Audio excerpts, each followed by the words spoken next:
Hello and welcome to another episode of the FPL Hangover podcast, where we raise the bar and lower the tone, all things FPL related. Episode 50 might be dead and gone, but the party is still rocking here at FPL Hangover Studios.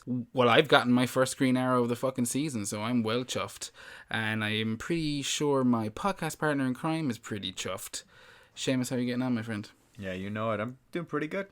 First green arrow of the season here too, so there's not going to be as much despair on this podcast as previous pods that you might have heard this year. It's like a weight has been lifted off my shoulders. Yeah. You know, it's crazy. I've tasted the green arrow custard and it is sweet. Well, this is my first green arrow since game week 36 of last season. Because I finished on 2 reds.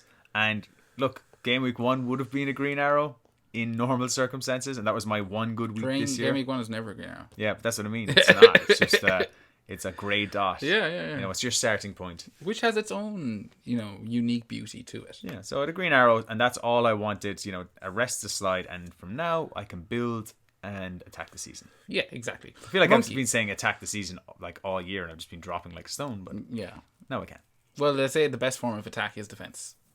Is it that way, or is it the best form of defense is attack? No, the best form of attack is defense. I think it's the other way around. I think the best form of defense is attack. We'll have to start this whole podcast again, Seamus. Attack wins matches. Defense wins leagues. Titles. Yeah, exactly. See, that's why I get fucked up in my head. But look, getting to the meat and potatoes of this game week, we both got our green arrows. What did you come out of this game week with, Seamus? A green arrow? No. You just said that. Yeah, well, spoiler alert. Come on. We're going to go into a bit more detail. I think you mean points. Yes. Yeah. 62 points this week. Mm-hmm. Not terrible, which is 10 above the average of 52. Game week rank, first of all, was 1.6 million. Okay. Not brilliant. You want to be in the top million, but that's still much better than my last few game weeks. Now, my overall rank is back. I'm still outside the top 2 million, unfortunately. 2.1 million, but it was at, what was it, 2.69, 2.7 million? So you're going to have about 750,000 places? Yeah, so I'll take that. The thing that helped was, it was a weird game week for me because it felt like it was going to be an awful game week when I left the house at like just after half time on Saturday, when in the middle of those games when Man City were like 6-0 up at that time. It felt like it was going to be a terrible game week. At that point, Kevin De Bruyne had only like 1 assist. And then it turned into actually a really good game week because Kevin De Bruyne then got a goal and assist, and Pope kept his clean sheet and things like this. Yeah. Lundstrom, I realized that I was getting Lundstrom off the bench, and he had 12. He got an assist and bonus points. So that's where my kind of points came from. 17 from KDB, 12 from Lundstrom. My vice captaincy, which came into play, was on Salah. So that was a missed opportunity. I thought about putting it on Kevin De Bruyne, but I thought, no, it's not Sterling, it's Salah. And I'll tell you, we'll go into that in a while. But Robbo 8 points in on Sunday was helpful too. Yeah, so you climbed up, you got your green arrow, all is well in the world. I think this game week, so from what I've seen, now maybe I'm looking at things through a fucking little bubble here, but it seems to be the people who had KDB as vice captain and the people who didn't have KDB as vice captain. I think so. And I was one of those lucky people who did have KDB. I got that game week 6 classic transfer switch of Sterling out, KDB as my captain, and Lundstrom off the bench, which you'll see replicated in several teams we're going to talk about throughout the episode. So I was buzzing. I saw the 2 KDB assists, and I was like, okay, grand. I did my bits and bobs, and checked after the match, and I was like, oh, okay, they've got an extra goal. It was 8-0. Please fucking be KDB. It is. Okay, perfect. Because he was dying for that goal. You love doing your bits and bobs on a Saturday evening, don't you? I do. I like to get out of there. I've been watching football all fucking day. But I was like, fuck it. Delighted with that. Delighted with the Lundstrom thing. And yeah, I got some points out of Dunk. He got me a clean sheet and a bonus point, which was you got points. I saw that. Anywhere else get points in your team? I had Mr. Callum Wilson, who was a hot talking point on Friday evening. The Friday night kickoff was Bournemouth versus Southampton. And he left it late, but he got his 94th minute goal. And that was my low light of the week. Okay, so fair enough. Because we're going to come on to that in a minute, but that was definitely my low light of the week. We'll come on to it now. We'll just also say you had Ederson for 7 points as well. I did have Ederson for 7 points. I got some points. Because I should have had points for Zinchenko, who didn't play, but I'll take those Lundstrom yummy points all of them. Who did you get that Lundstrom on for? I got Sterling.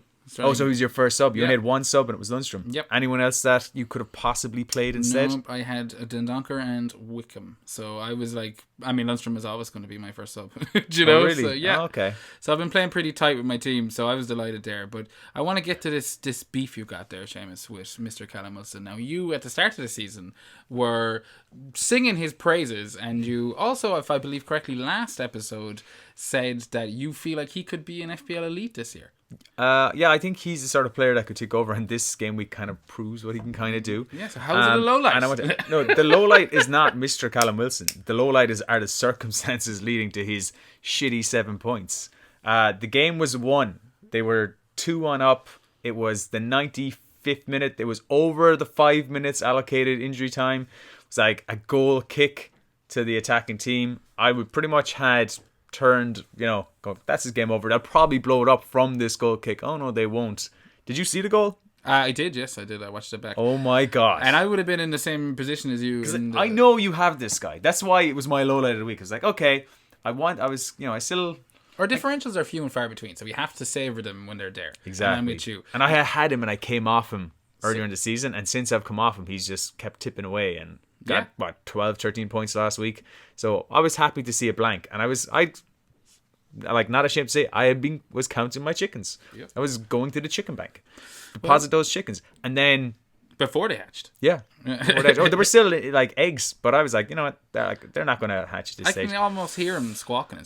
Yeah, and then defensive mix-up, gun, make an absolute howler, coming running out for no apparent reason, freaks his defender out, who doesn't know what to do all of a sudden, misses the ball. Callum Wilson can't believe his luck, and another thing that I found really strange, we don't really talk too much about XG on this. The XG for his chance for that goal was not like crazy high. It was like 0.58 or 0.6 or something like that. Well, speaking to an ignoramus as myself, that's low considering it was an open goal, no?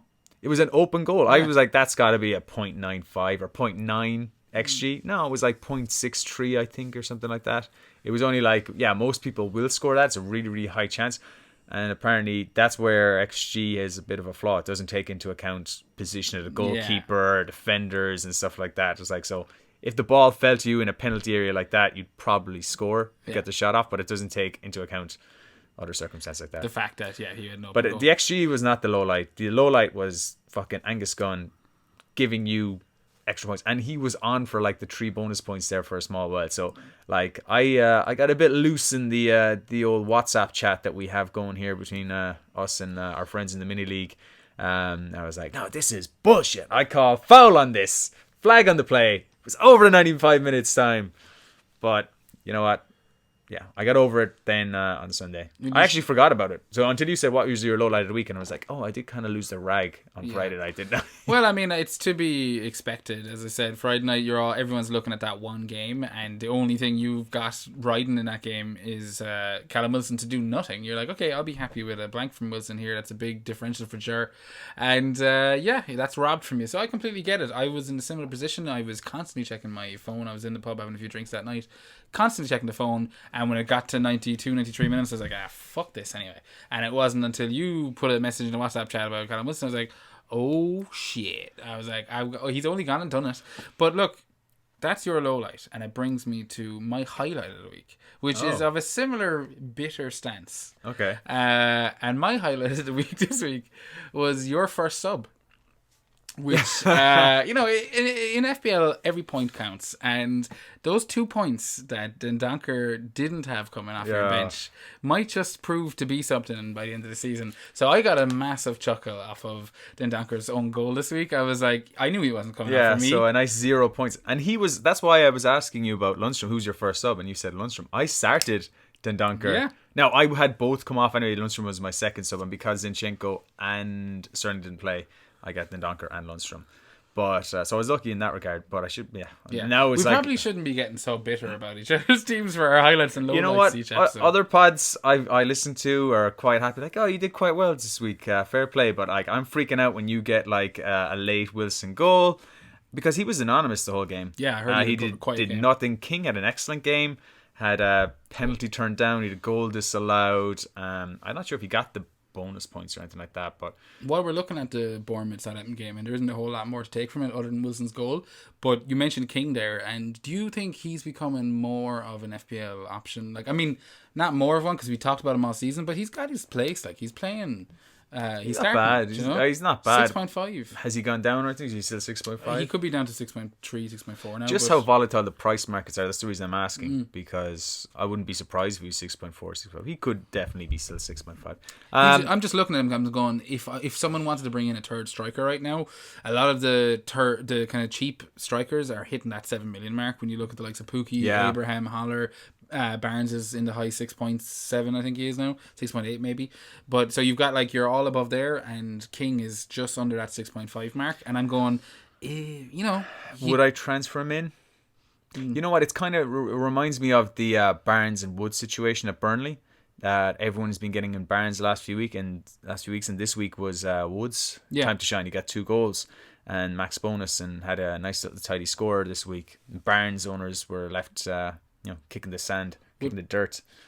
But that's what I'm interested in. Like, do you see King as the Woods to Wilson's Barnes? He'll tip away again, especially having penalties in his locker. Yeah, that's a big one. Fraser seems to be out. He played very well the last day, and King actually was pushed further left. That's negative to him, but he's actually very fast. I didn't realize how fast he was. Yeah. So he was kind of pushed to the left hand side and was coming in quite a bit.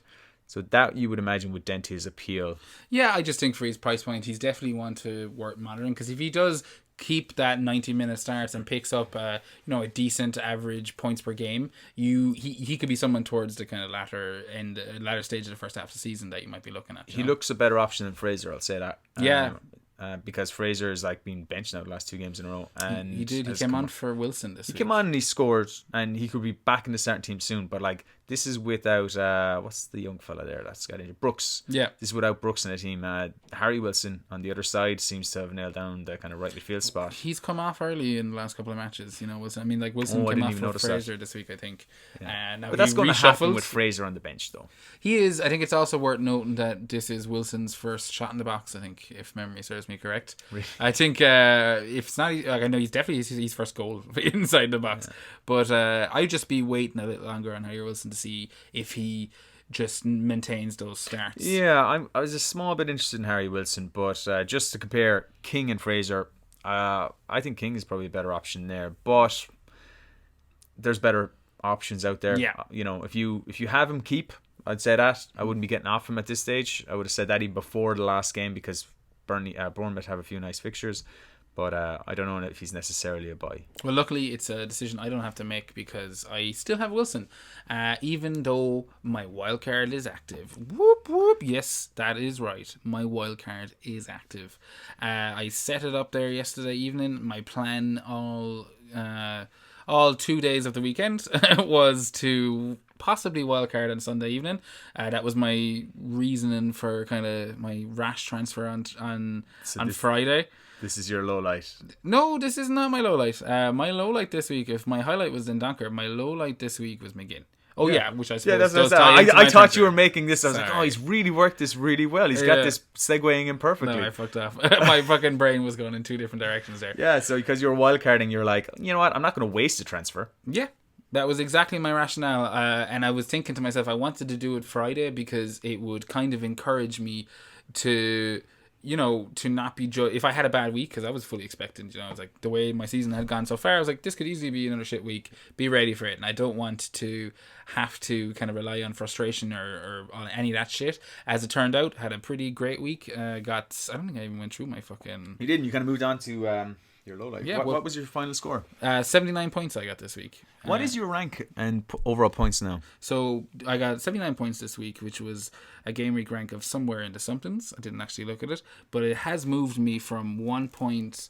238,000 game week rank, which is pretty. That's a really good one. Now get that every week and you're winning FPL. Yeah, exactly.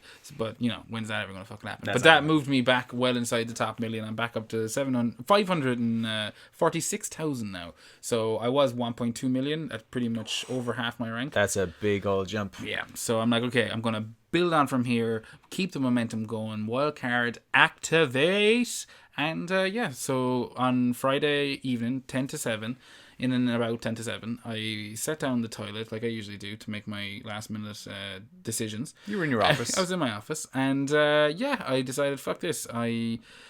Getting Cantwell in. I was like, he's going to go up tonight. I know I'm going to be doing this when I do my wildcard anyway, because I think he's going to be my Dendonker replacement, essentially. And fuck it, McGinn's against Arsenal, Cantwell against Burnley. Hopefully there's some goals in that. I was wrong on both accounts. McGinn really twisted the knife on me this week and got a nice 10-point haul for his owners. And I've seen a lot of people talking about getting him in, and I'm going, you know what, lads, you're not entirely wrong. I watched the West Ham game. That was kind of, I think the word is hokey cokey. Is that common FPL parlance? Maybe. Hokey when you're planning. Oh, when you're switching in between it. Yeah, like if you're doing the hokey cokey between Aubameyang and Kane or something. Yeah. So I did a McGinn Cantwell hokey cokey. The hokey cokey of punnable names. You're not gonna... Well, I went from McGinn to Cantwell. That was my decision in game week 5. I was like, Cantwell or McGinn. I was like, McGinn because he's against West Ham, knowing that long term it's going to be Cantwell because of the price. Oh. Okay. So I kind of, I was being a little bit arrogant, I suppose. But when shit's going down, you need little things like that to lighten the mood. In FPL, you need to. It was a Monday night game. I was like, "Fuck this! I want to take a bit of a punt. Maybe McGinn does something." Did jack shit against West Ham, but fucking boy did he deliver for his owners against Arsenal at the weekend. And you know what? Fair play to him. I think in general terms, he's a decent FPL option. I think he's very attacking. 5.6 is a great price point. Whether Villa can maintain scoring goals or not throughout the season is something I'm not too sure of. I mean, they do have a nice run to keep it going. They have Burnley, Norwich, and Brighton next. So I mean, if I had McGinn and I wasn't wildcarding, which would have been me 2 weeks ago, then I'd be holding on to him for sure. Oh, absolutely. I mean, they've got 3 nice fixtures coming up here. 2 home games. They seem to be better at home than away. I think we can safely say that so far from the evidence we've seen. Which is, to be fair, of most, like that is the case of most, especially promoted teams. Yeah, and the lower league teams, even if they're not promoted. But Burnley at home next, and Brighton at home in game week 9, just after the international break. In between that, away to Norwich. Now, Norwich are good at home, but they are kind of pretty leaky. So Aston Villa could have a chance. And they would have played them last season. So because they're not scoring a whole lot of goals, they are relying on people chipping in from midfield. And we know that McGinn likes a shot from the edge of the box. I actually haven't seen the Arsenal game, so I don't know if he scored a tap-in or if he scored a belter from 30 yards. But did you see it? It was a tap-in, basically. The ball came in from the left. McGinn was just coming onto the 6-yard line perfectly, yeah. So an old Frank Lampard goal. Yeah, exactly. More like I didn't smash it in like Lampard would. It was more of a cross, and you got a one-touch kind of shot. Well, I'd be happy if I had McGinn anyway. He seems to have performed better over the same period that you might have considered him or Ceballos. Yeah. Or Tobias, or whatever you want to pronounce his name as. I think you'd be much more happy if you had McGinn. Oh, for sure. But Cantwell is a player. As soon as you got him in, I was like, okay, but that's one less differential I had on you, but he is an amazing price. He's 5 million now, and he's still excellent value. I mean, at the start of the season, pre-season, we're talking about how Dendonker is the 4.5 option to have, and little did we know that it was actually Cantwell all along. It was like, okay, this. But do you know how close that decision is? Dendonker, apparently had an amazing chance to score at the weekend, but I've been missed saying that it since and the start then of the scored season. an own goal. You're going out with a German girl. Okay. So don't throw that in my face.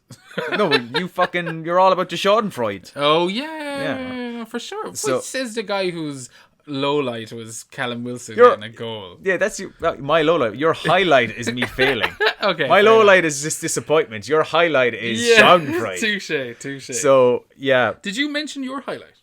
No, I wasn't asked actually. Well, I jumped straight to forgetting the thing that I was meant to do at the start of the episode. But getting onto it, what is your highlight this week? My highlight would be in that fabulous Man City performance. So I was going to mention my low light being Sterling being benched, but then I was like, you know what? After 18 minutes when they were 5-0 up, I was like, you know what? He's not coming on. Yeah. So I was fairly happy with that anyway. So I was over that pretty quickly. Zinchenko not being in the squad was a kick in the stones. My highlight was when I looked at my phone and saw that no pun intended.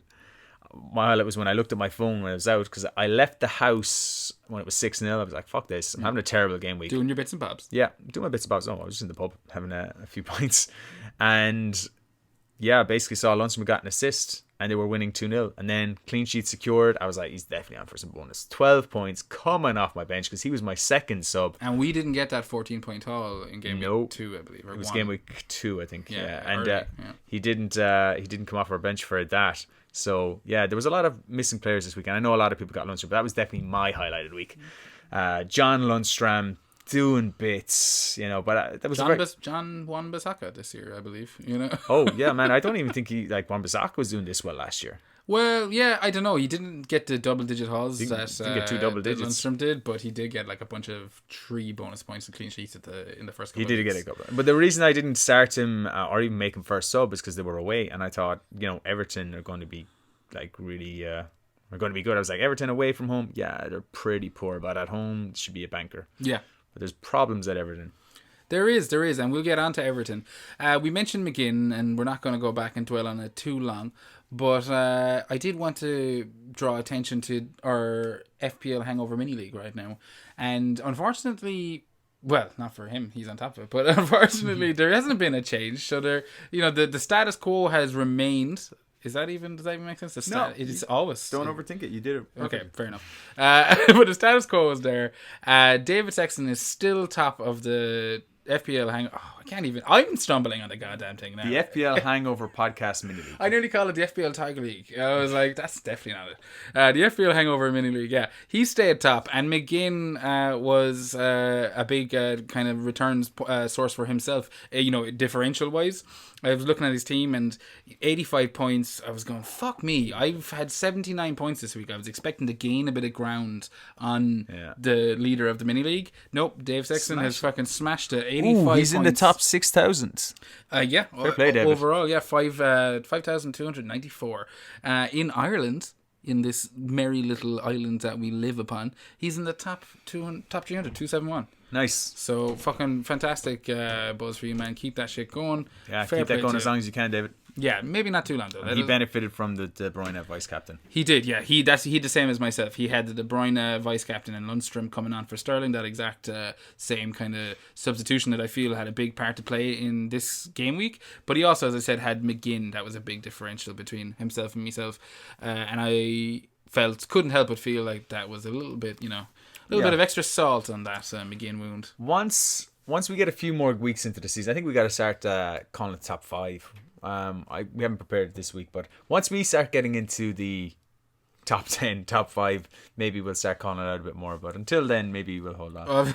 Yeah, because it's just so volatile. Well, I was going to say it's not volatile at the top because this is his 3rd or 4th week. This is his 4th week, as in we had Ian on game week 1, Eric Brasspenning, and now David. So I mean, there's still close. Yeah, and we'll definitely not stop Seamus. No, I'm going to give out the code though. We said we're going to close it off at the end of September. Do we want to keep that going a bit longer? I was going to wrap it up now, but I mean, because we have a nice even number, but since you have mentioned it, fuck it, we'll do one more week of it. Yeah, we'll close it off after this game week, and or we could just make it, next international break. Yeah, done. That's fair. That's what we'll do, next international break. So here's the code to join if you want to join the FPL Hangover Podcast Mini League. It's ELN5Z3. Echo Lima November 5 Zulu 3. Get joining, folks. We're going to close this off, and there will be a prize for first. I'm not going to say prizes plural. There will be a prize for first, which will be announced. We'll announce it after the third international game week. Yeah, we'll just keep the shit going. Everything goes with international game weeks, okay? At least my mood cycle does. But look, because it's a special episode in the sense that one of us is wildcarding, actually, before I continue with that, you have talk this week of possibly wildcarding as well, Seamus, but do you have any inclination as to whether you're going to walk that particular walk? I don't think I will. Is it because I already have done it? No, it's because I looked at my team and that's kind of making me not want to do it now because I know we'll end up with the exact same goddamn team. I'm quite happy with my team. I looked at my team and the fixtures for next week and I realised, why would I want to get rid of most of these? It's the fringe players I want to get rid of, and I don't want to be using a wild card just to get 0.1 increases and, avoid decreases to the likes of Dendonker and stuff like that. I think I can make, I rolled my transfer last week. The transfer move I was going to make was I was going to do Robbo to Trent And actually, Robbo outscored Trent by a point this week, so that worked out well. Yeah. When Trent scored that goal, I was like, no, not this, not But you again. must have been happy with Salah's assist. I was delighted with Salah's assist. He's 'cause fucking I was rolled the ball. I was like, oh, my captain has got me assist. And I'll be honest, none of those Liverpool attackers looked great at all. Salah certainly looked off the pace. Anytime he got into a promising position, kind of dwelled on the ball or over. Like Tomori seemed to kind of mark him pretty well. I thought Tomori had a great game. Yeah, Mane was like non-existent really. It's not like he had a bad game. He just didn't really get on the ball a whole lot. And Firmino he looked good at the start and then he was gassed. It seemed like he just had no energy. But yeah, you're happy with that was Salah that was going to be my move. I rolled my transfer just to get back on point here. Roll my transfer. So now I have 2 this week, and I think I can get Abraham in here with 2 moves. It means downgrading Van Dijk. Yeah. I would rather keep Van Dijk this week and get rid of Dean. I also need to address my Zinchenko problem. So I might take a -4 and get Abraham in. That also gets rid of Wickham. But I'm going to wait, obviously, till after the midweek games. And yeah. Fair enough. I mean, like, the reason I ask is because a lot of those decisions I'm going through myself. And as I mentioned, like, the wildcard was very much in my thoughts before the game week ended. Because of, you mentioned the fact that you're thinking of getting Tammy Abraham in. I think Chelsea's fixture swing, we mentioned it a lot last week that we were waiting to get this Liverpool game out of the way. But as it is a special episode this week, we're going to kind of focus a lot of the hot topics through the prism of my wildcard and what players I've got in and why I've got them in. And what fixtures look good. And yeah, and you mentioned a couple of players there that is worth talking about. In FPL Rossi this week, he popped up with a question regarding Chelsea assets, and I have it here. Do you want me to pull it up? Yeah, do. Shout it out. So he has FPL Rossi, friend of the pod here, has 3 Liverpool and 3 Man City players. He also has Tammy. Yeah. But he wants to get in Mount. He's not happy with Dean at the moment. Lucas Dean for Everton. And Everton is another team we can talk about at length in a while. But he's wondering, look, would another third Chelsea player be too much? So I'm assuming he's already got plans in motion to get in Mount. And that means downgrading Dean. Yeah. So it looks like he's going for, I assume, he hasn't mentioned Tomori. Maybe he's thinking of Aspilicueta now or something like that. I don't know. But Tomori for 4.5 looks pretty set. Their upcoming fixture swing that we discussed: Brighton at home, Southampton away, Newcastle at home, Burnley away, Watford away, Crystal Palace at home. Those are 6 tasty fixtures. Yeah. So he's thinking, is 3 Chelsea, 3 Liverpool, and 3 Man City too much? Is he overexposed? What do you think? Well, see, as I was saying, like, it's a similar kind of situation as myself. I don't have 3 Liverpool players. I have 2 Liverpool players. I have 3 City, and I'm probably going to have 2 Chelsea by the time I'm done. Now, 3, 3, and 3, that's 9 players taken up in 3 teams. For me personally, I don't like only having 3 matches essentially in the week that I'm like that are going to decide my whole game week. I like to spread out a little bit more. I'm the exact same, but that's what happened to me this week actually. Between the Burnley game, the Burnley Norwich game, I had 4 players involved. Yeah. Obviously, I had 3 Man City players. Didn't in the end, as it turned out. And in the Liverpool game, I had 3 Liverpool players. So I had basically 10 players playing in 3 games. Yeah. And in the end, now with subs, yeah, that was a bit more. But I was like terrified. I was like, if these games don't go exactly like I think they're going to go, I'm screwed. Yeah, no, and exactly. I got rescued. I got bailed out of it. But well, I mean, I think the Liverpool, like the match, as I said, your captain got you an assist, and Robertson got an assist and some bonus. Oh yeah, I got away with it. But I see exactly what you mean. You're feeling like everything comes down to this. Yeah. If these games are quiet and the likes of Arsenal start smashing it, then and everyone has Aubameyang and I don't have him, then I could be screwed. The only thing I'll say for Chelsea is that they're so kindly priced this season that it's not too hard to come off them. Do you know what I mean? Yeah. Like, you're not really rebuilding a team around them. The likes of your Mounts, that's a 6.5 price point right now. So, I mean, it's not devastating to want to go to another 6.5 option if one was to fucking appear. Or even if, say, you wanted to go up to Pepe. You're not going to massively have to. I'm just talking rambling now with the Pepe nonsense. Yeah, well, the but Pepe, you know what I mean? he's hard to get to. Yeah, I realize that. But no. So I mean, like, they are easy to kind of stick with. Tammy, as we mentioned already, is amongst several forwards priced around that 7 million mark. But you can get to him with Tammy, for example. I mentioned my two moves. I'm going to go from Wickham probably to Tammy. And how are you making the 3 million for yourself? I have 0.7 in the bank. Okay. From whatever transfers I made the last time. You're taking a downgrade in Dean. Then I could if I downgrade Dean, I can't afford him. But that kind of ties into FPL Rossi, who's kind of talking about offloading Dean. And as I mentioned, like, I have offloaded him in my wildcard. I'm like looking at Everton's fixtures for the next couple of weeks. Not overly impressive. City one this week is obviously a big one. You know, like, I feel like they could get absolutely trashed by City.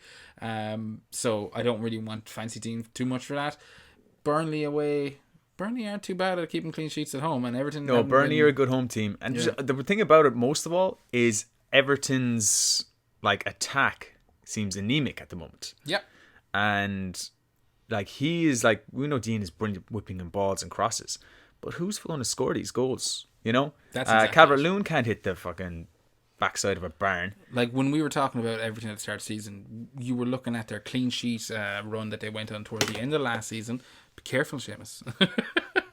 You were looking at their clean sheet season that the end of last season, their clean sheet run that continued into preseason and continued into the start of first this two season. games. Yeah. So I don't think there was any harm looking at Everton assets, and especially with Lucas Dean, who has got 2 double-digit returns this season so far. So I mean, 2 double-digit returns. I don't know if they're double-digit. He's definitely had 2 clean sheets in a row, and he's had an assist as well. So he's like, he hasn't been doing terrible, but when you're looking at this at the moment, you think big at the back is kind of gone. Or if it's not gone, then you want to be downscaling a bit, maybe one step at a time. You don't maybe want to get rid of everyone, but you kind of want to go, well, maybe I'll get rid of Van Dijk this week. Yeah. Oh, maybe I'll get rid of Dean the next week, you know. And then all of a sudden, you know, you've got like Trent and 4.5, Trent, Lundstrom, and 3 4.5s. Well, I haven't looked now to see if like FPL Rossi has used his wild card at any stage or whether that was an option. It doesn't sound like it too much. It sounds like, you know, with that kind of Liverpool 3 City players, you're probably pretty solid team. With Digne, for me, like looking at their fixtures, I think if you were to see through the City match and not expect anything from it, which is what, you know, the main thing, to not expect any points from the City match, it'd be anything that does come of it is a bonus. If you can sit through that one, they do have the Burnley, West Ham and Brighton next, not too bad. And then Southampton and Norwich following the Spurs game. So it's not too bad from game week 8 up to about game week 13. But then it turns shit. Do you know what I mean? Absolutely. Like, even if Dean was like on top form, I'm not expecting look into Everton's away record over the last 18 months. Yeah. It's very, very bad. And I don't have the stats to hand. I feel like I've underprepared here by not bringing these in with me. You can make them up. No one checks these things. I think they've got like 6 wins or something like that in the last 18 months away from home. That's fucking none. That's shite. Like, it's terrible. I don't know what that translates to in away points and stuff like that, but they've been terrible. So, like, of their next games, their next 3 home games, only West Ham at home was a good fixture. Home to Man City in game week 7, and then they're at home to Spurs in game week 11. Yeah, but you're waiting. We're talking about game week 11, week 13 before they're playing Norwich at home. The away games to Burnley, who are much better this year, and away games to Burnley and away games to Brighton. So what you're saying is that, like, I'm actually surprised because I thought, you know, I know how much you like your fucking expensive defenders and how you didn't seem too unconvinced at big at the back last week. It seems like it might have changed a bit now. It's, I mean, just every week that Liverpool are conceding a goal, you know, I'm double Liverpool, I'm overexposed, and there's players up front and in midfield who I can't get because I'm sticking with these guys. And the longer it goes on, the more I'm like, I got to start moving the money away because I'm falling behind because I'm sticking with these, expecting them to turn around. Yeah. And I think Dean is the one least likely to return points. I would say him and... what's his name? Van Dijk in the next few. At least Van Dijk is playing Sheffield United away next. I expect him there. Here's an interesting stat that was put up, and I haven't double checked it, but he's a good source usually on FPL Twitter. FPL Kernow put a tweet out today saying that the combined cumulative score, well, that's the same word, isn't it? Combined cumulative score of all defenders to play Man City this season is 0. Which is a mad stat. But if you think about it, they just scored 8 against Watford, so all those Watford players are like -2 or -3 in the case of anyone who got a yellow card. Yeah. The same thing would have happened in a few other games as well that they played, minus points and stuff like that. No defender against them has had an attacking return. So with that in mind, the expected return for Dean in this game would be a 0. Yeah. And if we're unlucky enough, you could be talking about a minus point. So he has to be on my bench. So why don't I just get rid of him then? Well, that's the thing. I mean, I definitely wouldn't advise resting a 6 million defender. I mean, he's in your team because of what he can do on set pieces and free kicks and all that kind of stuff. So I definitely wouldn't advise resting him, even though I do completely see... If Everton were actually scoring goals but conceding goals, I'd play him. Yeah. But Everton aren't really scoring goals either. They just lost 2-0 at home to Sheffield United. Yep, no, fair enough. And look, I think... go back to... Sorry, you were just going to make a point. Just go back to what Rossi was saying. That was what my point was going to be.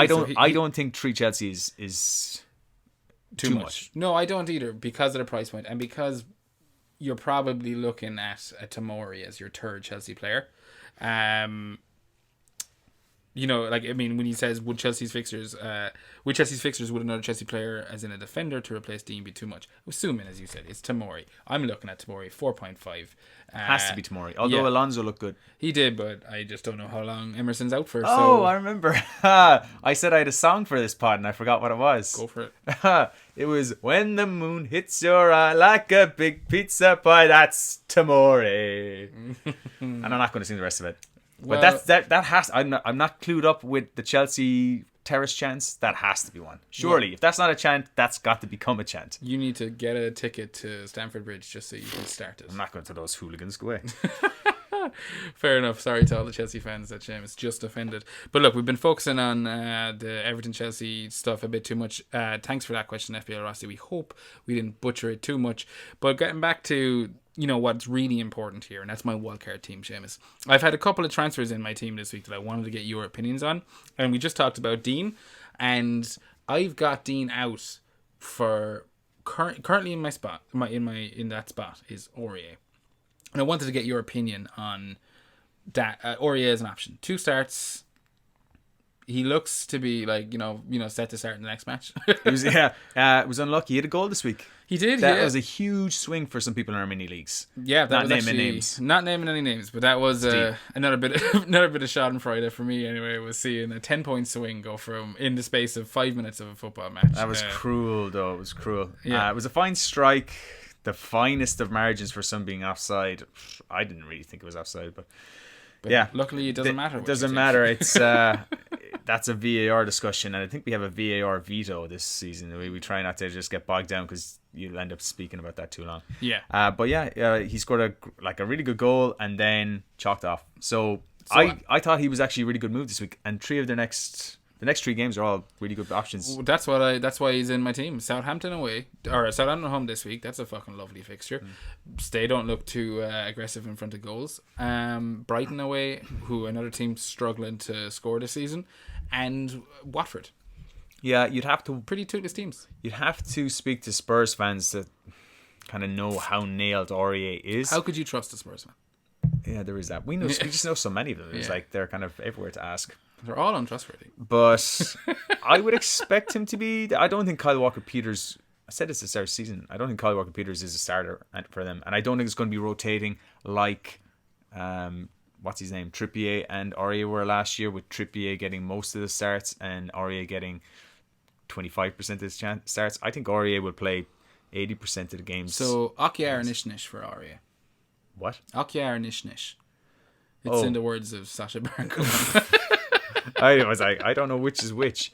I like it for the next 3. There might be better options out there, possibly, but he's only, 4.9? 4.9. That's what I want to hear. I like that. That's not a bad move at all. That's what I want to hear. Save the money from Dean as well. Yeah, and the plan is then if I want to come down further. So in regards to my team, the whole essence of this wildcard was to basically capitalise on the Chelsea fixture switch and also start siphoning money out of my defense at a bit of a faster rate. Aurier is, maybe more money than I intended on there. Like I was looking at a Sayunku there for 4.5, and then I'd have... Yeah, you mentioned him last week. That was your plan, wasn't it? Yeah, that was the thing. And then I'd have a bit of extra cash in the bank. But right now with my strikers, which is a bit of a problem point, because I don't have a Tammy Abraham in my wildcard team.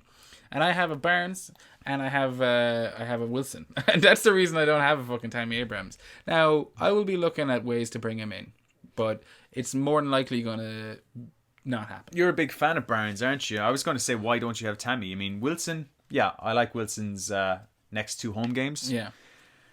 I'm not so sure about Barnes. I think he'll continue to tip away, but just Burnley aren't the sort of team that are banging in 2 or 3 goals a game. I know they just scored 2 in this game week, but on average, over a spell of 5 games, I wouldn't expect them to score 10 goals. Well, contradictory to what I just did last week. Usually, if I get a player in, I'd like to hold on to him for 3 or 4 weeks, and I've only given Barnes the 2.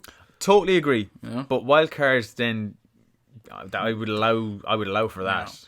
Well, that's really what I'm kind of going to be looking at this, for the rest of the week, because the main changes I made straight away were Digne out for RA, Otamendi in, swapping Ederson, basically. I feel like Otamendi's nailed now, and I only wanted a nailed Man City defensive asset. Completely agree. Taking 0.6 out of Ederson, yeah, fuck yeah, I'm taking that. Can't believe he scored 15 points this week. Goal and an assist and a clean sheet. Like, that's fair what play I was if you got him looking in at. early. I was looking at going Wan-Bissaka, which was what I did this week. With Wan-Bissaka to Otamendi last week. And I was like, because that's a move I'll make. But then I was going, no, if I'm going to wildcard, fuck it. Didn't do it. And I mean, I think everyone's going to be going, I was thinking Otamendi. Yeah, most people should have been. We recommended him last week on the podcast. And then he went off, had a shambles of a game. Yeah. And actually, they lost. You apologize for that. I apologize on Twitter for us recommending him, and then he scores 15. So I don't know where I am with him. Yeah. That's the main reason why I, as I said, roll my transfer this week. That could have been another option. I could have just gotten him in because the writing was on the wall that Mendy was going to come back soon. But I essentially wildcard has said got Otamendi and REA in the defence by taking Digne out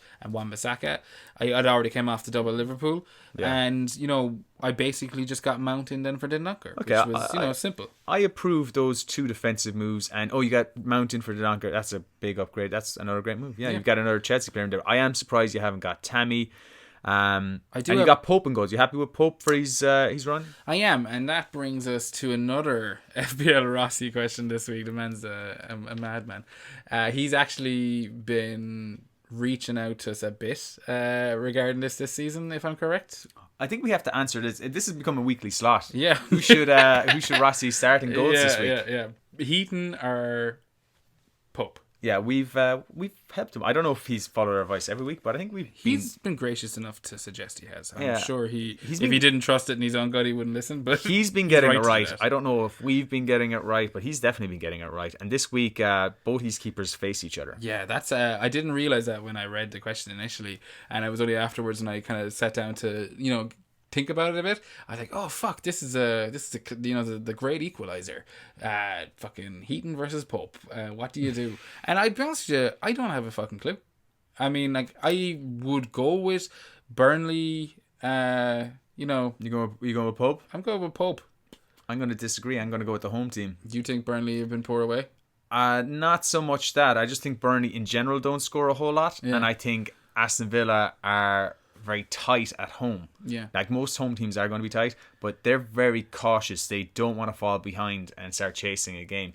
And because I don't think they've got a whole lot of goals in them. No, and Mings has looked very good. Engels has looked very good. I would be playing Heaton. They look pretty solid at the back. I'll give you that. I mean, I am basing this on the one Aston Villa match I properly watched, which was the 0-0 with West Ham, and they were against 10 men for the last 20 minutes of that. So I don't know how accurate my views on Aston Villa are. So I agree. I see where you're coming from. I've seen a bit of Villa. I have Pope in my team now. Not a whole lot, but I've seen more than that, and I've been happy with what I've seen with them as well. Well, the thing with Pope is I feel like he's got a fucking magnet up his arse that just attracts bonus points or save points or whatever, because he never just gets 2 fucking points. It's always 3. Even when he loses his clean sheet, it's 3 fucking points. And I'm like, oh well, I'm going to stick with him for this week. So, Rossi, there you have it. You've divided the FPL hangover. Seamus is going with Aston Villa. If there's no episode 52, it's your fault. Yeah, pretty much. And if we're both wrong next week, we'll definitely have to talk about that because I don't know how that would happen. There was a goal fest in Burnley Villa. McGinn with 5. Yeah, Could happen. it could happen. But look, we've been rambling around it. I appreciate the amount of time we've put into my wildcard team, but it is running late, and we do need to get to a certain segment of the podcast. Seamus, do you have any idea what that segment could be? Are we talking about the drunk tank?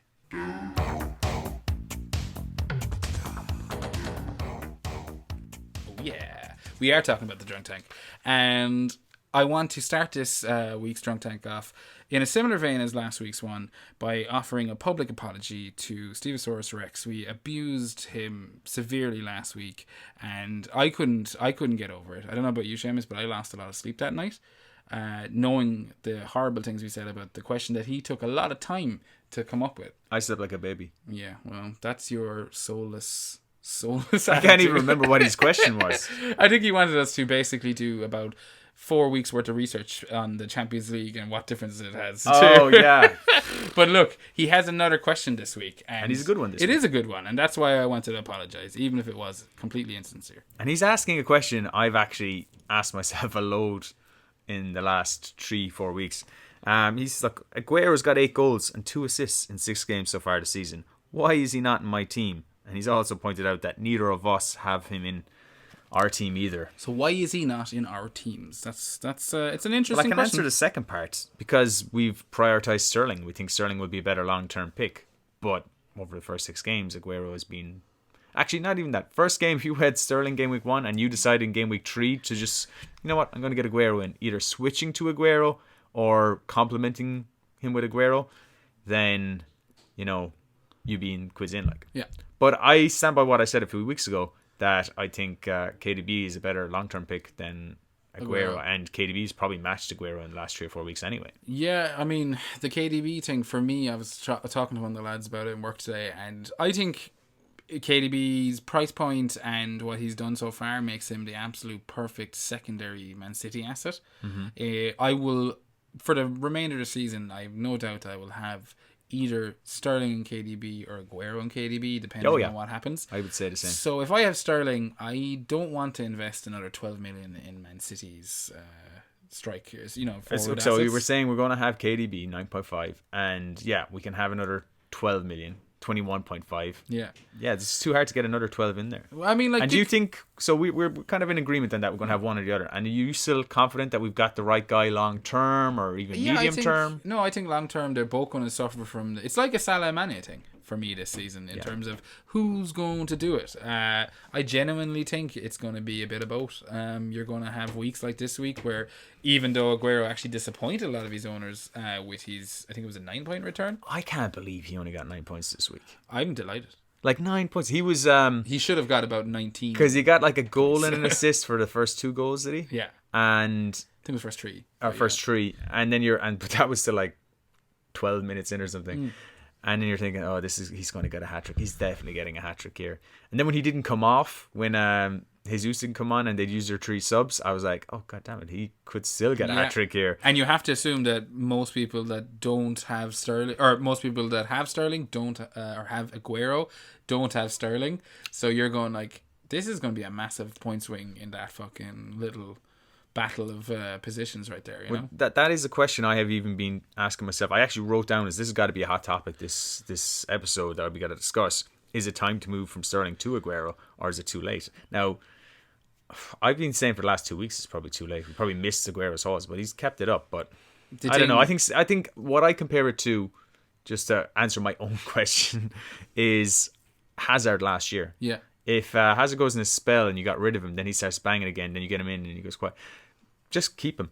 Yeah. Man City assets will bang and then they'll go quiet and there'll be somebody else banging. Sané did it last year when Sterling went quiet and then Sterling came back like a rocket. Yeah. Well, I mean, look, that's FPL 101. If you have someone like an Aguero, like a Salah, like a Sterling even, they will go through dry spells. That's what FPL players tend to do. He's only blanked 2 games. He didn't play this game, so he didn't blank this game. I do think, and I probably fucking banging that same fucking drum that I feel like I've been banging for 4 fucking years.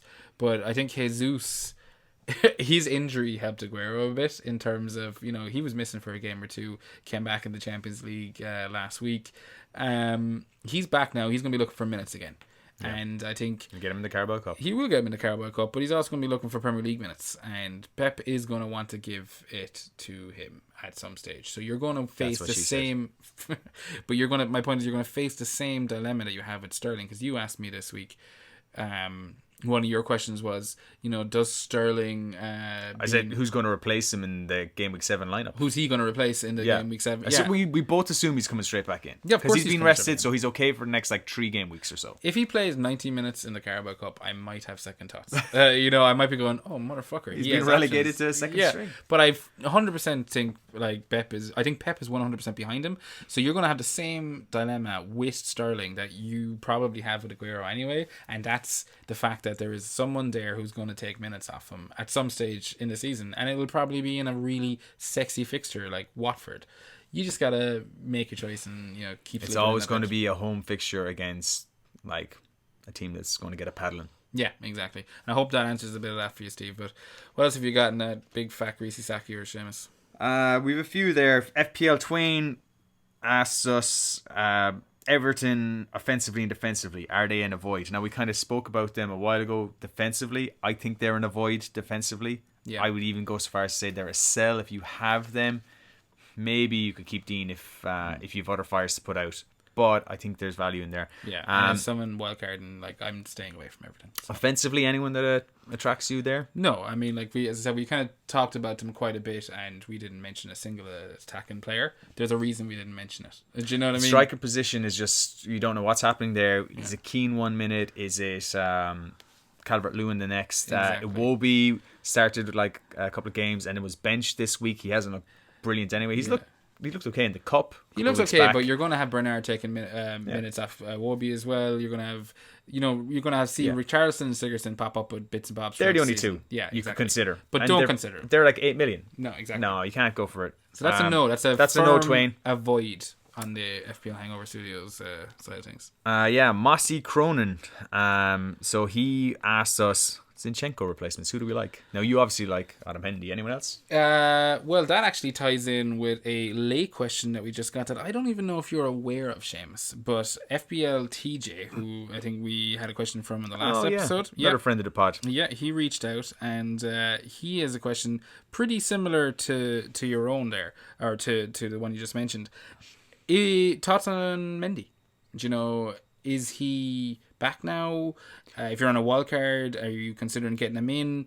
That's kind of what you're saying in terms of Zinchenko replacements. I'm going to say hold off for a while. With Mendy, yeah. He started this game week, but it very much seemed like when Zinchenko wasn't in the team, it was like, oh, Zinchenko's not even on the bench. They had Angelino. It very much seemed like the plan from before kickoff was half each. Yeah.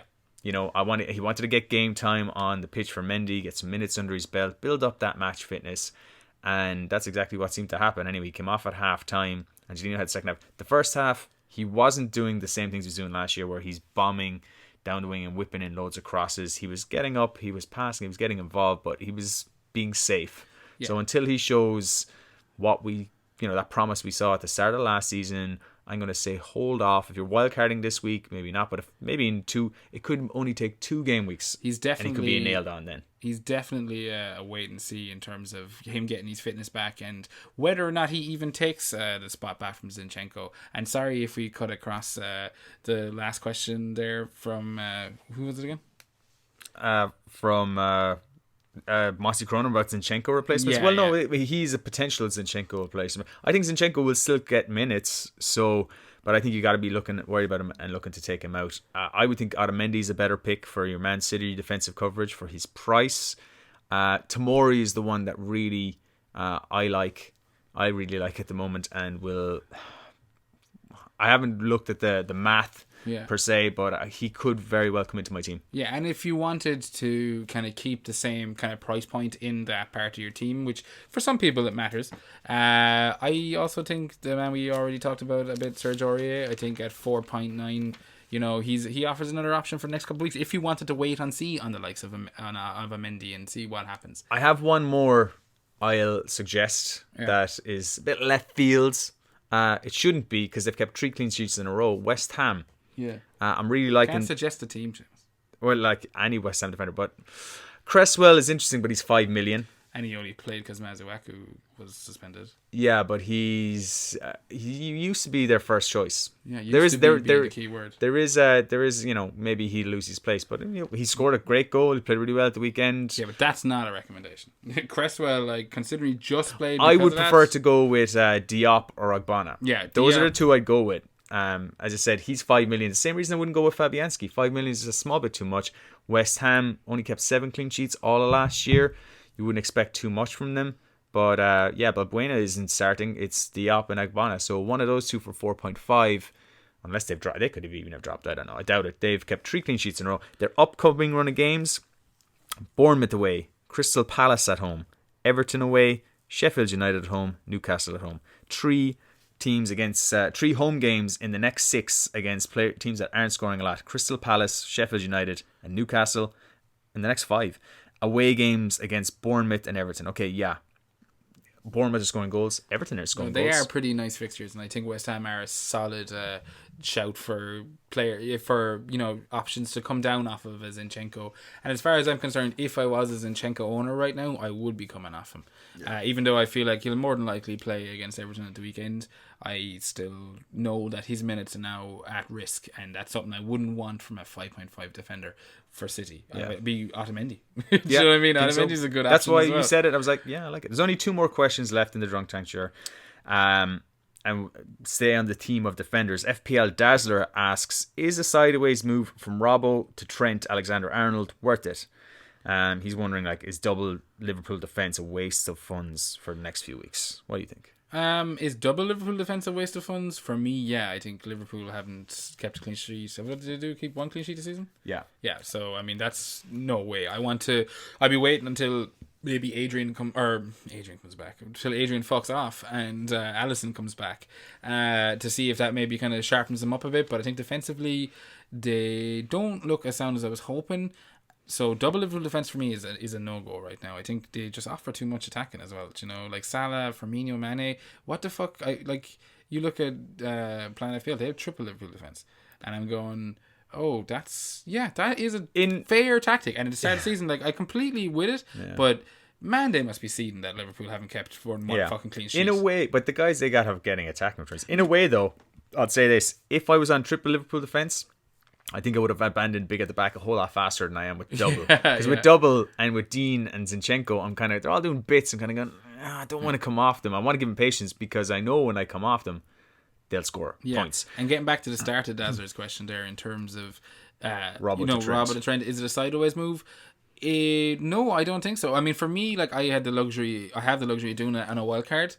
It's basically going from Van Dijk to Trent. I think Trent is the FPL player or FPL asset, but also like the Liverpool asset to have, if you ask me, for his price, for the amount of free kicks he's taken. I was worried at the start of the season, and I still think he may lose minutes, but it seems like to Gomez, but it seems like Gomez is pretty much battling for Matip's spot and not Alexander-Arnold's. So I was worried a lot about that transition. I was burnt last season when he suddenly got dropped. I think he's made himself undroppable in the sense of he's potent delivery. Like, that's just something that I've like stood out big time this year. Yeah, scored a cracking goal the weekend. I'll be honest, Dazzler, that was the move I was going to make this week. I decided to roll it in the end and got myself an extra point out of it. I don't think it's a waste of a move. I do like to have 1 extra transfer in the bank. If you've got 2 free transfers and you've got the funds for it, I think that's actually a very solid move. If you've only got 1, I'd be prioritizing, and the rest of your team looks sound, I think it's a good move too. But, you know, I would be prioritizing maybe transitioning over to some Chelsea assets there at the time being. If you can't afford them without doing 2 moves, I'd just stick with Robbo. I'm probably going to stick with him now at this stage. There is Champions League to consider. And I think it's clear from what I was saying earlier that I'm also of the opinion that double Liverpool defence is probably a waste of funds when you can move that money to improve your 4th sub or your 4th mid Or your third striker. Yeah, there's a lot of options around the place now. Yeah, I said we're both in agreement there. I think the price points as well. It is a bit of a sideways move because I think at the end of the season, Robbo's going to have less points than Trent, but not a whole lot less.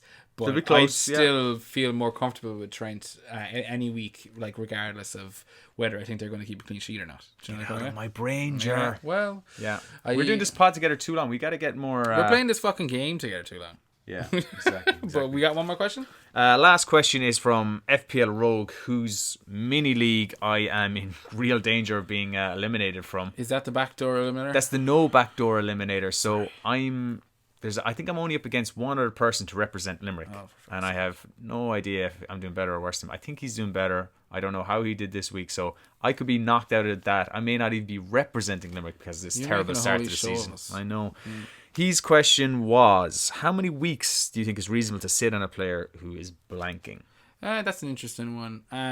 But it's completely subjective in terms of fixtures, what the player is, how much money are they, and what else you can do with that, like for like swaps. But yeah, I have very clear opinions in this myself. Do you have a rule, like a Seamus rule, that you're obviously going to break, but you still say you have it? Yeah. Kind of. Seamus's rules don't really mean a whole lot. They can be easily broken. Just like Seamus facts. Yeah. Exactly. It's like you know me. If it's a more expensive player, like it's a key player, like I said, Hazard last season, and they're a clutch player, a player you know is going to score 200 plus points, you just keep them. So like a Sterling. I'm keeping Sterling because I know as soon as I get rid of him, he's going to be the one banging in the points. So you got to show patience with those guys. Now, if they blank 4 weeks in a row, like blank, then yeah, you got to move then, okay? But if they're like, you're just not happy that they're getting like, oh, he's got 5 points this week and then he got 6 points last week, stay patient with these guys. If it's a cheaper asset, you're more within your rights to want to move quickly. Like the question I have now is, I got Barnes in a couple of weeks ago. He's blanked 2 in a row, and they're playing away this game against what has been a pretty tight Aston Villa team. Yeah. So he's obviously going to get more time in my team. I could make him the make weight for Tammy. But like you're saying, if you were to wildcard, like you looked at my team and said, well, I would have Tammy instead of Barnes. Well, yeah, it's a wildcard. Yeah, but I mean, I think I would. I think Tammy has to be in there. Yeah. But if you could get all 3 of them in, like I think Barnes is still got some good fixtures. So yeah, I will give him another week. But if it's 3 blanks in a row, Barnes is getting the boot. Fair enough. No two ways about it. Fair enough. So you're saying 3 weeks is kind of where you start thinking about it. 2 weeks really for somebody who's cheap, but you got to get these guys in with the view for like 3 to 5 weeks. Yeah. But that being said, you expect a return within 2 weeks of getting them, or else why are you getting them? Yeah. Well, I mean, certain things can fuck your plans up in terms of sending off. Say you got in, someone this week and he's got a nice home fixture, and then all of a sudden their team loses a man in the first 15 minutes. I'm not going to hold it against my attacker that their team didn't score a goal. You're dead right. If they're a man down and they have to chase the game, then you can't really say too much. You can't blame the team too much. The other thing to consider is like, that person could have had like a couple of cracking games. Yeah. They might be like Barnes, we know can bang in goals, but he could have blanked these 2 weeks. If you looked at the underlying stats and you saw that his XG was like 1.8 over those 2 games, and that he had some great chances in both games, but keeper pulled off a fantastic save or whatever, then you go, well, no, he's just been unlucky.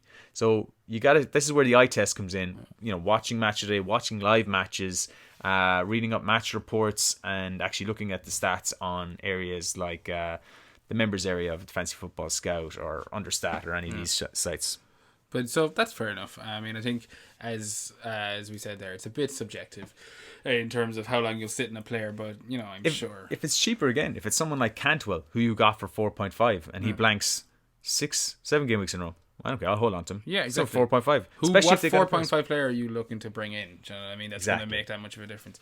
But you mentioned XG there, and that's twice you mentioned it. That's one time too many on this podcast, Seamus. And speaking of one too many, it's time for balls to the wall.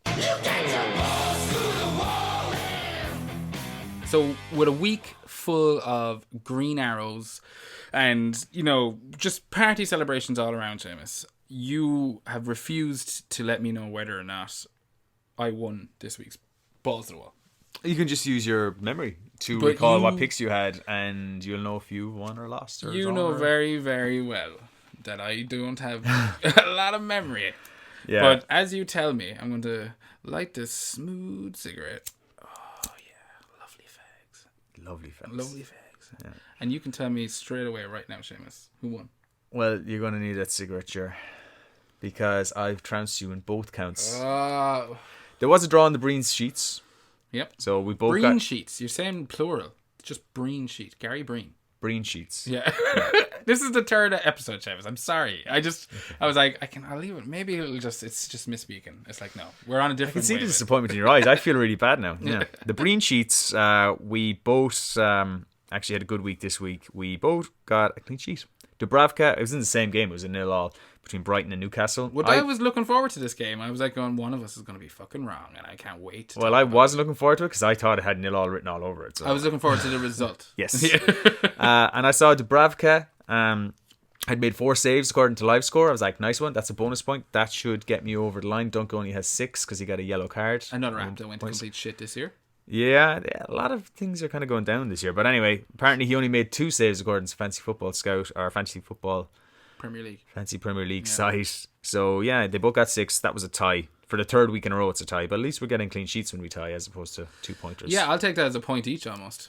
Yeah, we make that a point each, actually. That's a good way. We both got our clean sheets right. I think it's only maybe the 3rd time that we've done that this... Well, it's only been 6 games. We've only done 4 game weeks for these sheets, I think. Oh, really? We didn't do it in game week 1. I think we brought it in game week 2, and in game week 3 we introduced the 5.0. Okay, we're not doing too bad, so. Yeah. Not too bad. With the hot shots, I had first pick last week. I went to Guerrero. Again, bizarre he only got 9 points, but I would be very happy with 9-point return unless, you were looking at all these players with vice captain KDB. Yeah. So I had Guerrero. Your first pick then was Sterling. Can't really blame you with that one. And there's no one subbing in this. And your next pick was Aubameyang, who got 5 points. Seems he got booked as well, no bonus. So 5 points. I've already beaten you with Aguero. I also had Salah. So my 14 points beats your 5. You fucking punk. That makes it 3-2 to me in the hot shots. Okay, fair enough. Okay.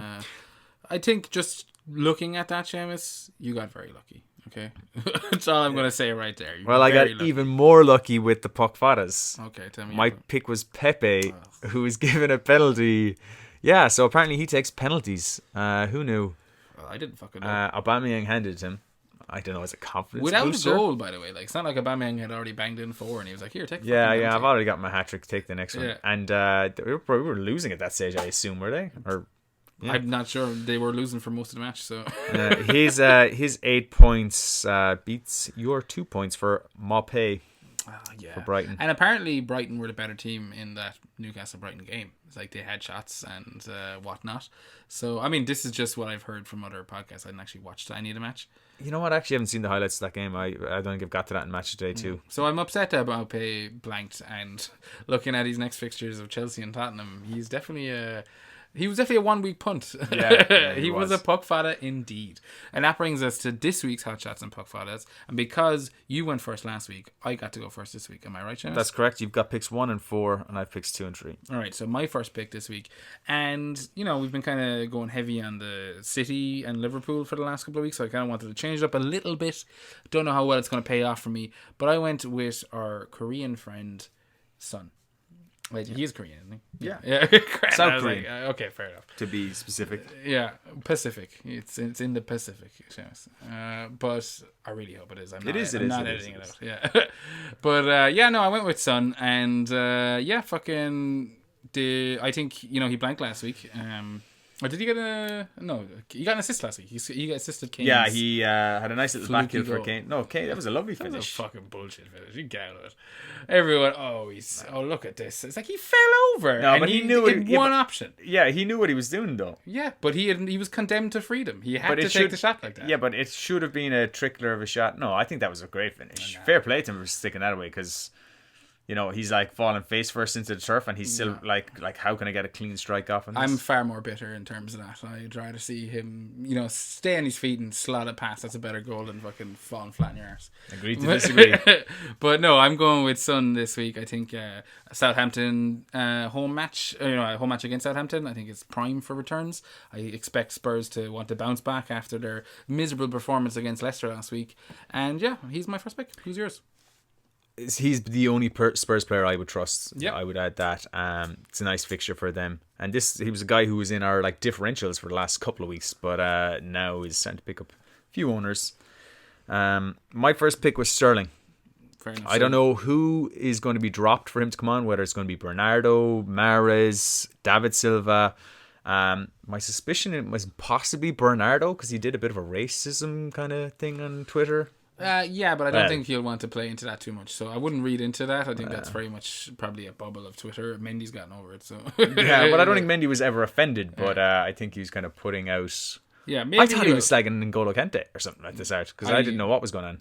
I didn't. I just saw bits and pieces of it. But either way, I just watched the Chelsea game where N'Golo Kante scored a great goal, and I was like, "Is he slagging N'Golo Kante here?" Yeah, like, that's bad form. But yeah, I don't know. We don't know who he's going to start for, but I can't see Sterling being benched a second game because this would actually be benched and not rested. Yeah. So Sterling is my pick. He seems the safest. And who are they playing? They are Everton, who, are generally better at home than away, but after scoring 8 goals, you can't not back Man City. And I feel like you, I don't want to be going all in on Liverpool and Man City every week, and our hotshots being Salah and Sterling every game week. So my second pick was Vardy for that Leicester fixture against Newcastle. Fair enough. I think Vardy is a solid pick. I think Newcastle have not been absolutely fucking amazing this season by no stretch of the imagination. They have, to be fair to them, been better than I thought it would be before the season kicked off. Newcastle, yeah, they have. Like I thought, they're surely to get relegated. They got rid of all their strikers, and by the end of the season that could very well come to fruition. But they've been slightly better. But I do think Leicester are going to hammer Newcastle at the weekend. Leicester look pretty decent, and Vardy's due a goal now. This kind of strike, I think Leicester against Newcastle. I think this is the sort of game that Leicester Newcastle could lose by 3 or 4 goals, more so than playing, Man United or Chelsea, because they're not setting out to defend this. Yeah, teams like Spurs kind of are having their problems at the moment. United, Arsenal having their problems. You feel like a Newcastle game, an organised Newcastle could just sit in there and do it. But I think Jamie Vardy will have a field day against them. Oh, fair enough. And that brought me to my second hot shot of the week, and we tried to avoid City and Liverpool, but there's only so many options you're going to have, and I'm going to back the man that I'm most likely going to captain this week. He was quiet against Chelsea. I feel like he's going to have a point to prove against Sheffield, and I don't know how well they're going to cope with a player of his standard. So yeah, I'm going with Salah this week. I think fucking goal or 2. Yeah, I know Champions League midweek is going to be an important one. He's surely not going to play in the Carabao Cup. I wouldn't imagine so. So with a week's rest, we know how good he can be once he gets a bit of a rest. It's a good pick. You're happy with that? You're happy with that, James? I got your blessing? Yeah. Okay, well that brings us to our puck fadas for this week. And because I went first in the hot shots, you got your first puck fada choice. Yeah, I was considering who you ultimately went with, but I won't spoil the surprise here. But I can't because of rules we are enforcing this year.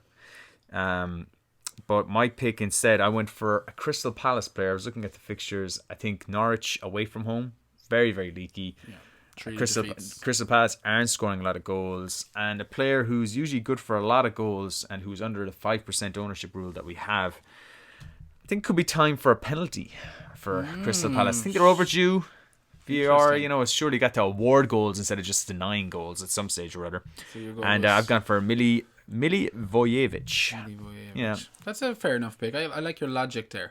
I don't expect Crystal Palace to get a lot of goals, but I do recognise how weak Norwich have been away from home. There was looking at it. There's not I'd have to analyse it a whole lot more. I didn't think of a lot of good differentials to have this week. Let me shout one right at you, Seamus. And as you said, you nearly spoiled it, but I did go with a similar train of thought as yourself in terms of Vardy versus Newcastle, and I'm going with a slightly lesser owned player in a Yuri Tielemans. I think he's under the 5% mark. He's been pretty solid this season. He's got a double-digit return, and he gets himself into the box. It's a bit of a puck fodder. I don't know if I'd be going for him in my team long term. I think if I had to probably choose like a midfield option at that price range, it would more than likely be Maddison. But with his knock at the end of the Spurs game, I'm not 100% sure what state he's in. Exactly, yeah. And it's a puck fodder, so I want to go with Tielemans. Yeah, and it could be that if Maddison is out, that Tielemans plays a more advanced role. You never know. Probably not. Look, they'll probably give Perez more of a central role or Perez or who knows. Yeah. But I think that's a good shout. I think, as I said, I think there's goals in that game. And that brings us to our last section before we wrap this all up. And that's our Breen Sheets, Seamus. Yeah, Breen Sheets. Two defenders under 5 million. Who you got for me? I mentioned earlier I like Tomori for Chelsea and could very well come into my team, and that's what I've gone for. Fair enough. A home match against Brighton. We already mentioned Brighton not exactly frothing at the mouth with forwards. But they sold all their forwards, bar did. 36-year-old Glenn Murray. Yeah, well, and Maupay, I suppose. But that's a solid pick. You're going with... They got to keep a clean sheet sooner or later. They've been conceding goals at a huge rate. The thing that makes him feel a bit more secure is Christensen going off injured in the last game. And Zuma came on. So even when Rudiger comes back, I mean, they still got two fine defenders in there. That Zuma, in fairness, has had a poor start to the season, but FPL wise, he's an absolute. Actually, all PL wise, he's had a fucking dreadful start to the season. But no, I'm with you. They do eventually have to keep a fucking clean sheet, and why not against a Brighton team? You know, fair enough. My Breen sheet of the week was actually what was my Breen sheet of the week? Oh, so basically. Yeah, I kind of went with the two defenders that I'm looking at, possibly bringing into my team via the wildcard. And while he's under the 5% ownership or 5 million buyout fucking mark, I went with Sertoria. Yeah. 4.9 million. I'm being a bit cheeky. But as we already kind of spoke about Spurs' chances against Southampton, I think Southampton have looked pretty toothless. And yeah, fucking... They have a nice run, but it feels so uncertain getting in a Spurs asset right now. It does. But at least he's not expensive, so... Well, that's what I'm thinking, and I'm going... If I can bring Tomori in for a dunk and basically keep a little bit of cash in Aurier, knowing that I won't be making a move the week after, and I can always come off him at the end of their pretty nice run. But in terms of a clean sheet this week, I think he's got to be up there with one of the best shouts for under 5 million. Yeah, great. All right. Well, I guess we'll leave it there, folks. I want to thank everyone that reached out and dropped us some questions. Anyone that wants to get one in for next week, you can hit us up on Twitter at FPL Hangover. You can also reach us at Gmail at fphangover@gmail.com. Seamus, I believe you're also baiting around the Twitter sphere. I am. I'm at FPL Drunk. Yeah, they all know you by now. Make an absolute holy show of us on it. At FPL Drunk, brackets, Seamus. All right. Close brackets. Close brackets. I'd like to wish you all the best of game week 7s. I hope your arrows are, you say it, Seamus. Yeah, I was like, you bastard, that's my line. I wasn't going to say green. I was going to try and come up with something slightly off of green, like snot coloured. Our arrows are green. Let's keep them going. Keep them going, guys. May your arrows be green in game week 7. God bless.